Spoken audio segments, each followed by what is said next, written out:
नमस्कार, मैं रवीश कुमार। दोस्तों, अगर आप अब भी सच सुनना चाहते हैं, अगर आप उस आवाज के साथ खड़े हैं जो सत्ता से सवाल करती है, तो इस वीडियो को लाइक जरूर कीजिए, अपने दोस्तों और परिवार के साथ शेयर कीजिए और चैनल को सब्सक्राइब करके उस सफर में हमारे साथी बनिए जो झूठ की चकाचौंध के बीच सच की मशाल जलाए हुए हैं। और हाँ, कमेंट करके जरूर बताइए आप इस वीडियो को भारत के किस शहर या राज्य से देख रहे हैं। नई दिल्ली, 8 अक्टूबर 2025। भारतीय राजनीति में आज का दिन इतिहास के पन्नों में सुनहरे अक्षरों से दर्ज हो गया। सुप्रीम कोर्ट के आदेश के बाद प्रधानमंत्री नरेंद्र मोदी का कार्यकाल आधिकारिक रूप से समाप्त हो गया है और भाजपा के वरिष्ठ नेता नितिन गडकरी को नया प्रधानमंत्री घोषित किया गया है। यह फैसला न केवल देश की राजनीति को झकझोर देने वाला साबित हुआ, बल्कि इसने सत्ता और संविधान के बीच की सीमाओं को एक बार फिर रेखांकित कर दिया। पूरे देश में इस खबर ने मानो तूफान मचा दिया। जहां एक और लोग सड़कों पर उतरकर खुशी मना रहे हैं, वहीं प्रधानमंत्री नरेंद्र मोदी इस फैसले को मानने को तैयार नहीं दिख रहे हैं। प्रधानमंत्री आवास 7 लोक कल्याण मार्ग पर दिन भर बैठकों और सुरक्षा हलचलों का माहौल बना रहा। सुबह की शुरुआत सामान्य थी, लेकिन राजधानी दिल्ली के गलियारों में राजनीतिक तापमान बढ़ता जा रहा था। सुप्रीम कोर्ट में प्रधानमंत्री के कार्यकाल से जुड़े एक जनहित याचिका पर अंतिम सुनवाई चल रही थी, जिसमें यह प्रश्न उठाया गया था कि क्या कार्यकारी सत्ता का दुरुपयोग कर कोई व्यक्ति संवैधानिक मर्यादाओं से आगे जा सकता है। कोर्ट में मुख्य न्यायाधीश की पीठ में 3 जजों की बेंच बैठी थी। मुख्य न्यायाधीश न्यायमूर्ति भटनागर और न्यायमूर्ति वर्मा, तीनों ने लंबी सुनवाई के बाद दोपहर 12 बजे अपना फैसला सुनाया। पूरे देश की नजरें उस क्षण पर टिकी थीं। जैसे ही कोर्ट ने कहा, संविधान में कार्यकाल सीमित है, सत्ता का स्थायित्व नहीं बल्कि जवाबदेही है, पूरा देश सन्न रह गया। फैसला साफ था, प्रधानमंत्री नरेंद्र मोदी का कार्यकाल समाप्त माना जाएगा और सरकार का नेतृत्व तुरंत भाजपा संसदीय दल के नए नेता को सौंपा जाएगा। फैसले के कुछ ही मिनटों बाद भाजपा संसदीय दल की बैठक बुलाई गई। यह बैठक नागपुर और दिल्ली दोनों में समन्वय से हुई, क्योंकि कई वरिष्ठ नेता वीडियो कॉन्फ्रेंसिंग के माध्यम से जुड़े। इस बैठक में सर्वसम्मति से नितिन गडकरी को नया नेता चुना गया। गडकरी पहले से ही संगठन के एक अनुभवी और व्यावहारिक चेहरे के रूप में जाने जाते हैं। उनकी छवि एक साफ सुथरे, ईमानदार और विकासोन्मुख नेता की रही है। जैसे ही यह खबर मीडिया तक पहुंची, भाजपा मुख्यालय पर भीड़ उमड़ पड़ी। लोग ढोल नगाड़े लेकर पहुंच गए और गडकरी जी प्रधानमंत्री बनो के नारे गूंजने लगे। दोपहर 2 बजे के बाद देश भर के टीवी चैनलों पर मोदी युग का अंत और गडकरी युग की शुरुआत जैसे बैनर चलने लगे। सोशल मीडिया पर न्यू पीएम और गडकरी फॉर पीएम ट्रेंड करने लगे। कुछ ही घंटों में लाखों पोस्ट इस फैसले पर आने लगे।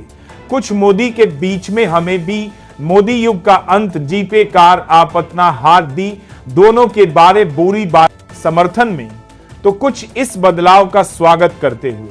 नागपुर में गडकरी के घर के बाहर सैकड़ों लोगों ने मिठाइयां बांटी और आतिशबाजी की। वहीं वाराणसी, सूरत, लखनऊ और पटना में भी लोगों ने खुशी जताई। कई जगहों पर लोग बोले कि अब देश को एक नई दिशा मिलेगी, अब विकास पर ध्यान दिया जाएगा, अब राजनीति में संयम वापस आएगा। लेकिन दिल्ली का माहौल कुछ अलग था।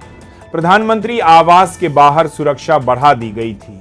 विश्वसनीय सूत्रों के अनुसार नरेंद्र मोदी ने अपने कुछ करीबी सहयोगियों, जिनमें अमित शाह, राजनाथ सिंह और जेपी नड्डा शामिल थे, के साथ एक लंबी बैठक की। अंदर से जो खबरें बाहर आईं, उसके मुताबिक मोदी ने कहा कि यह फैसला राजनीतिक साजिश है और वे इतनी आसानी से पद नहीं छोड़ेंगे। उन्होंने कहा कि जनता ने मुझे चुना है, कोर्ट ने नहीं। यह बयान मीडिया में आते ही बड़ा विवाद बन गया। कुछ लोगों ने इसे न्यायपालिका पर हमला बताया, जबकि उनके समर्थकों ने इसे लोकतांत्रिक अधिकार की रक्षा कहा। शाम तक राष्ट्रपति भवन से प्रेस विज्ञप्ति जारी हुई कि सुप्रीम कोर्ट के आदेश के अनुपालन में राष्ट्रपति ने नितिन गडकरी को भारत के प्रधानमंत्री के रूप में नियुक्त करने की स्वीकृति दी है और उन्हें कल शाम 6 बजे शपथ ग्रहण के लिए आमंत्रित किया गया है। इस घोषणा के बाद माहौल और अधिक स्पष्ट हो गया कि अब सत्ता परिवर्तन टल नहीं सकता। नितिन गडकरी ने नागपुर में प्रेस से बात करते हुए कहा, मैं यह पद किसी संघर्ष से नहीं बल्कि संविधान की मर्यादा में रहकर ग्रहण कर रहा हूं। मैं नरेंद्र मोदी जी का आदर करता हूं, उन्होंने देश को दिशा दी है।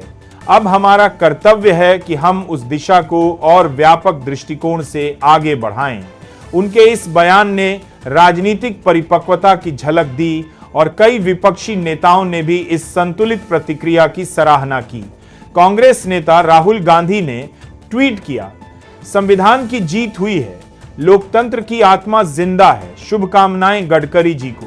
वहीं अरविंद केजरीवाल ने कहा, भारत को एक व्यवहारिक प्रधानमंत्री मिल रहा है, उम्मीद है अब केंद्र और राज्यों में बेहतर तालमेल होगा। शाम के समय दिल्ली में लोगों का रुख राष्ट्रपति भवन की ओर था।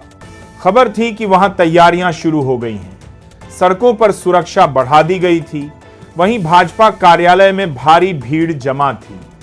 कार्यकर्ता भारत माता की जय और गडकरी जी लाओ नया भारत बनाओ के नारे लगा रहे थे। सोशल मीडिया पर गडकरी के पुराने भाषण वायरल होने लगे, जिनमें वे कहते थे कि राजनीति सत्ता के लिए नहीं, सेवा के लिए होनी चाहिए। कई लोगों ने लिखा कि शायद अब राजनीति में फिर से नैतिकता लौटेगी। हालांकि मोदी समर्थक समूहों ने भी अपने तरीके से विरोध दर्ज कराया। कुछ जगहों पर प्रदर्शन हुए जहां उन्होंने हमारा नेता मोदी ही रहेगा जैसे पोस्टर लेकर नारे लगाए।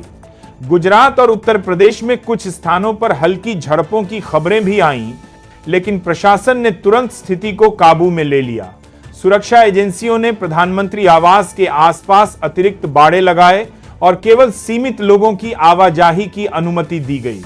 रात 8 बजे प्रधानमंत्री मोदी ने राष्ट्र को संबोधित करने के लिए एक वीडियो संदेश जारी किया।